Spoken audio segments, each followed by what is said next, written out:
একজন মানুষ যখন সত্যিকারের ভালোবাসে তখন সে যতই কষ্ট পাক না কেন প্রথম দিকে আপনাকে ছাড়তে পারে না। সে কাঁদে, অপেক্ষা করে, প্রতিটি মুহূর্তে আপনার খোঁজ যায়। আপনি হয়তো ভাবেন যত বেশি অবহেলা করবেন সে ততই আপনার প্রতি আসক্ত হয়ে পড়বে।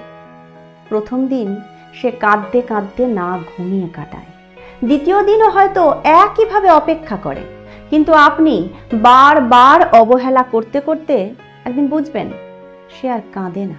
সে অভ্যস্ত হয়ে গেছে আপনার অবহেলা, আপনার অনুপস্থিতি, আপনার হুটহাট চলে যাওয়া সবকিছুকে সে স্বাভাবিক ভাবতে শিখে গেছে। যে মানুষটা একসময় আপনার অপেক্ষায় রাত জাগত, এখন সে গভীর ঘুমে মগ্ন।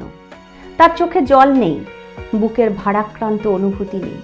সে শূন্যতা অনুভব করে কিন্তু আপনাকে নিয়ে আর ভাবে না।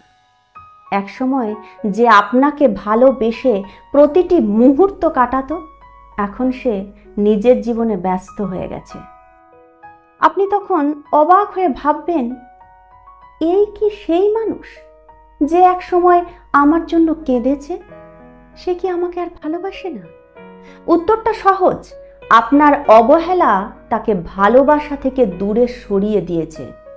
সে আপনাকে ছেড়ে নিজেকে ভালোবাসতে শিখে গেছে। তাই যদি সত্যিই ভালোবাসেন, অবহেলা করবেন না, কারণ একবার যে ভালোবাসার জায়গায় শূন্যতা তৈরি হয় তার সহজে পূরণ হয় না।